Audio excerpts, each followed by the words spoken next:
سب سے برا مال پتہ ہے کیا ہے؟ جو بغیر محنت کے بھیک مانگ کے حاصل ہو. سب سے برا مال. یہ انسان کے اندر غیرت ختم کر دیتا ہے. اپنے گھر کی باتیں بتانی نہیں چاہیے, لیکن بعض دفعہ اس سے موٹیویشن بہت ملتی ہے. کل کی بات ہے, کل کی. اپنے 3 بیٹوں کو جو تھوڑے بڑے ہو گئے میں نے بلا کے بٹھایا اپنے سامنے. آپ پوچھ سکتے ہیں کہ بیٹھا ہوئے ہیں, 2 تینوں یہاں بیٹھے ہوئے ہیں. میں نے کہا دیکھو زندگی میں کچھ بھی ہو جائے, کیسے برے حالات ہوں, مجھے یہ خبر نہ ملے کہ کسی کے سامنے ہاتھ پھیلایا ہے. جس دن یہ خبر ملی نا اس دن گردن اڑا دوں گا میں. مر جاؤ بھوک سے. پھر میں نے اپنے حالات بتائے ان کو, اپنے حالات بتائے کہ مجھے کس کس موقع پہ کتنی شدید ضرورت پڑی ہے. اللہ نے مجھے بچایا کہ نہ مر جاؤں گا بھائی, ہاتھ نہیں پھیلانا. اللہ نے بچایا, میرا کمال نہیں ہے. اور مانگنے کے 2 طریقے ہوتے ہیں. ایک تو یہ کہ پیسے دے دو, ایک یہ ہوتا ہے کہ منہ ایسا بنا کے لے کے جاؤ کہ اگلا کہے یار یہ پیسے لے یار. منہ سڑا ہوا. منہ ہمیشہ اچھا رکھو بھائی, اللہ کا دیا بہت کچھ ہے اور ہے بھی بہت کچھ. ہم تو کہتے ہیں نا حالات خراب. خراب کہاں ہے حالات؟ جھوٹ بولتے ہیں حالات خراب. جو آدمی 2 ٹائم پیٹ بھر کے روٹی کھا رہا ہے اس کے حالات خراب نہیں ہے, باقی سب ہوس ہے. یہ جو میں نے کہہ دیا نا کیسے کیسے برے حالات آئے لیکن اللہ نے ہاتھ پھیلانے سے بچایا, تو وہ برے کا مطلب جو جس کو لوگ برا سمجھتے ہیں, ورنہ وہ برے نہیں تھے. ہم اس میں بھی اپنے آپ کو بادشاہ سمجھتے تھے. اللہ کا دیا بہت ہے بھائی. برے تو حالات ہم نے اللہ کا شکر ہے کبھی زندگی میں دیکھے ہی نہیں. برے حالات کا مطلب ہوتا ہے 2-3 ٹائم کا فاقہ ہو, پڑے ہوئے ہوں, روٹی نہیں ہے. ایسے حالات کبھی بھی نہیں آئے. یہی حالات آ گئے, وہ بیمار ہے تو فلانے کا ہے, بائک میں پیٹرول کے پیسے نہیں ہیں تو کوئی بات نہیں, W11 کیا خیال ہے, W11 کے بھی نہیں ہے تو تھوڑا پیدل نکل جاؤ, 1 گھنٹہ پہلے نکل جاؤ. اچھا واکنگ, پہلے زمانے میں لوگ پیدل ہی آیا کرتے تھے. کیا خیال ہے, 2 گھنٹے کی واک ہو جائے گی. تو بھیک مانگنا بہت, ابھی رمضان ہے نا تو دیکھو بھیکاری کیسے نکلیں گے, بے غیرت کہیں کے, موٹے موٹے مستنڈے حرام خور. سعودی عرب میں پاکستانیوں کو نکالا جا رہا ہے, دبئی سے پاکستانیوں کو نکالا جا رہا ہے. افریقہ بھی, میں ساؤتھ افریقہ سے ہو کے آیا ہوں, وہاں کا ویزا انتہائی مشکل کر دیا پاکستانیوں کے لیے. پوری دنیا میں بھیک کی جو منہ لے کے جاتا ہے نا, سڑا ہوا منہ, وہ پاکستانی لے کے جا رہا ہے. سب نہیں ہے الحمدللہ, یہاں خرچ کرنے والے بھی بہت زیادہ ہیں, لیکن ان بے غیرت بھکاریوں نے پوری دنیا میں ہمارا امیج خراب کر دیا ہے. کوئی شلوار قمیض والا نظر آ جائے نا, لگ رہا ہے یہ پیسے مانگنے آیا ہے یہاں پہ. تو اپنے بچوں کی ابھی سے تربیت کرو کہ مر جانا کسی کے سامنے ہاتھ بولو نہ پھیلانا. کوئی خودکشی کا گناہ نہیں ملے گا اگر مر گئے تو. اللہ سے کہہ دینا اللہ تو نے عزت سے زندہ رکھنا تھا تو رکھ لیتا نا, تو اللہ پھر رکھتا ہے عزت سے. ہمارے ایک استاد تھے, ان کے پاس ایک شخص آیا, کہنے لگا میں آپ کو اپنے خرچے پہ حج کرانا چاہتا ہوں. انہوں نے کہا نہیں وہ میرے پاس تو پیسے ہیں حج کے, لیکن میں اس دفعہ میرا ارادہ نہیں ہے. ہم نے کہا آپ کے پاس تو پیسے نہیں. انہوں نے کہا بھائی میں کسی کے خرچے پہ حج پہ نہیں جانا چاہتا ہوں. صحیح ہے نا. انہوں نے کہا یا تو اتنا بے تکلف دوست ہو نا جس سے بہت فری ہو انسان. ایک اجنبی آدمی کا میں اتنا بڑا احسان لوں جس سے سلام دعا نہیں ہے, دوستی یاری نہیں ہے, کہ اتنا بڑا احسان لوں کہ اتنے لاکھ روپے مجھ پہ حج پہ خرچ کرے, اور میں پھر جب بھی اس سے ملوں تو نظریں نیچی رکھوں کہ اس نے مجھے حج کرایا تھا. انہوں نے کہا نہیں. تو ہم نے کہا آپ پہ تو پھر فرض حج کیسے کرو گے؟ انہوں نے کہا ہم اللہ سے کہہ دیں گے اے اللہ تو نے اپنے گھر بلانا تھا تو ہمارے خرچے پہ بلا لیتا نا. صحیح ہے نا, دوسروں کے خرچے پہ کیوں بلا رہا ہے. ہاں جس سے انسان کی بے تکلفی ہو نا وہ ایک الگ بات ہے. بے تکلفی ہو, دوستی یاری ہو, وہ ایک الگ بات ہے. جب بے تکلفی نہیں ہے, جان پہچان نہیں ہے, آپ کو جی ہم اپنے خرچے پہ حج کراتے ہیں, بھائی ہم آپ کو جانتے نہیں ہیں. یہ تھوڑی کہ جو بھی پیسے دے آپ نے جیب میں رکھ کے نکل لیے. تو جس سے بے تکلفی ہوتی ہے. بھیک کا مطلب کیا ہوتا ہے؟ بھیک کا مطلب یہ ہوتا ہے جب آپ اس سے پیسے لے رہے ہو تو آپ کو تھوڑا سا احساس ہوتا ہے کہ اگلے کا احسان لے رہا ہوں میں. اٹ از کالڈ بھیک. ہدیے میں یہ نہیں ہوتا. ہدیے میں یہ نہیں ہوتا. ہدیے میں الٹا ہوتا ہے. جب کوئی گفٹ دے رہا ہوتا ہے تو لینے والے کا احسان ہوتا ہے کہ آپ ہمیں گفٹ دے رہے ہیں, آپ نے ایکسپٹ کر لیا, آپ کے بڑا شکریہ. مجھے کتنی آفریں حجوں کی آئی ہیں, عمروں کی آئی ہیں. میں نے زندگی میں صرف 2 حج کیے ہیں. آپ کا کیا خیال ہے مجھے ہر سال آفر نہیں آتی ہوگی؟ نہیں آئی میرا خیال ہے بات. میں مشہور تو 2014 سے ہوں اور بہت سارے لوگوں سے تعلقات تو 2006 سے ہیں. تو میں ہر سال حج پہ جا سکتا ہوں دوسروں کے خرچوں پہ, لیکن میں نے زندگی میں صرف کتنے حج کیے ہیں؟ 2 حج کیے ہیں. اور حالانکہ آفر ہر سال کی ہے. پہلا حج میں نے کیا وہ تو جامع رشید نے کرایا, اور وہ بڑے مخلص لوگ تھے. اس وقت تو میری جیب میں دیلا نہیں ہوتا تھا, تو ہمارے بڑے تھے, ان سے تو خدمت لینا, یہ تو بڑے ماں باپ کا تو احسان نہیں ہوتا نا. ماں باپ تو جو کر رہے ہیں وہ تو احسان تو ہے, لیکن یہ کہ وہ احسان لینا تو فخر کی چیز ہے نا. دوسرا حج جو میں نے کیا تو بیچ میں بہت لوگوں کی آفریں آئیں حج کے لیے.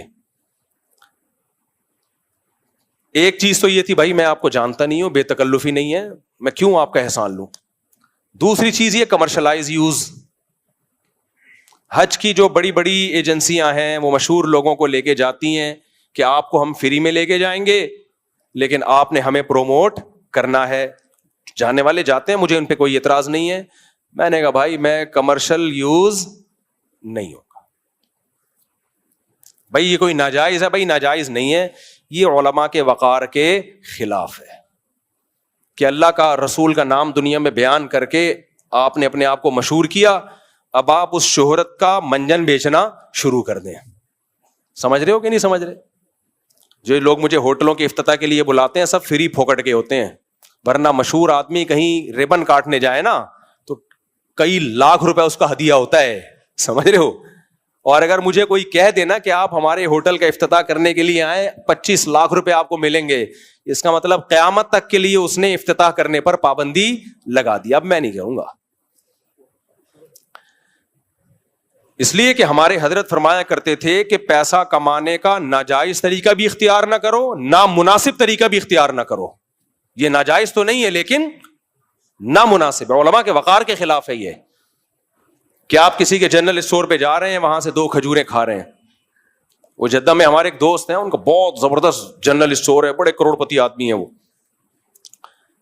تو انہوں نے بتایا کہ بالی ووڈ کے ایکٹر آتے ہیں ہمارے یہاں, 1 کھجور کھانے کے اتنے لاکھ روپے لیتے ہیں. سمجھ رہے ہو؟ بالی ووڈ کے ایکٹر آئیں گے مشہور, ہماری شاپ میں آئیں گے, ڈبے سے 1 کھجور نکالیں گے, کھائیں گے اور ویڈیو بنائیں گے ہم. اس 1 کھجور کے ہم انہیں لاکھوں روپے دیتے ہیں. میں نے کہا یہ تو بڑا نقصان ہے. کہتے ہیں نقصان نہیں ہے, وہ لاکھوں ہمیں ریٹرن ہوتے ہیں کروڑوں کی شکل میں. کھجور ہماری ہی بکتی ہے پھر. سمجھتے ہو گے نہیں سمجھتے؟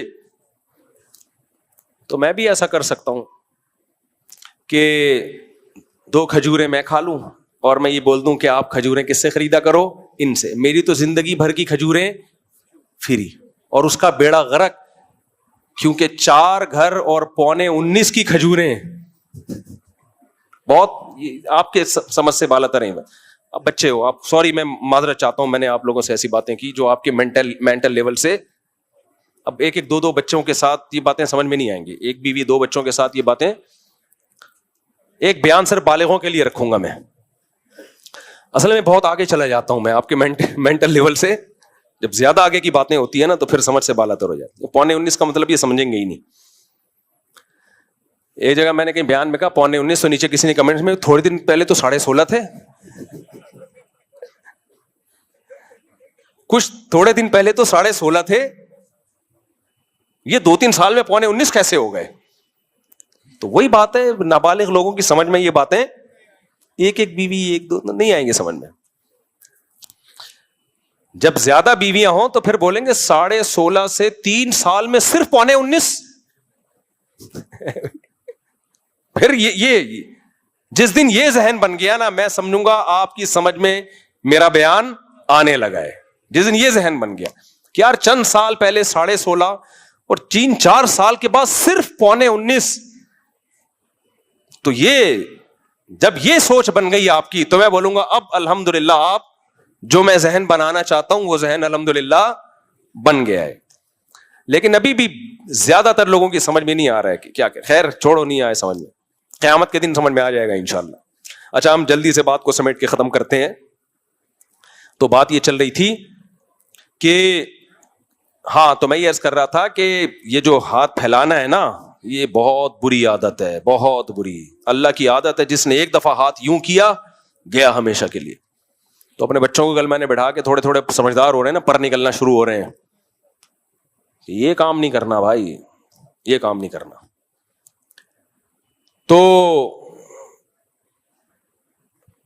تو برداشت, ہاں میں عرض کر رہا تھا کہ اگر کسی مذہب کے ماننے والوں میں برداشت نہیں ہے, برداشت نہیں ہے, اللہ بچا کے رکھے ہمیں ہاتھ کو یوں پھیلانے سے, حالات بدلتے دیر نہیں لگتی.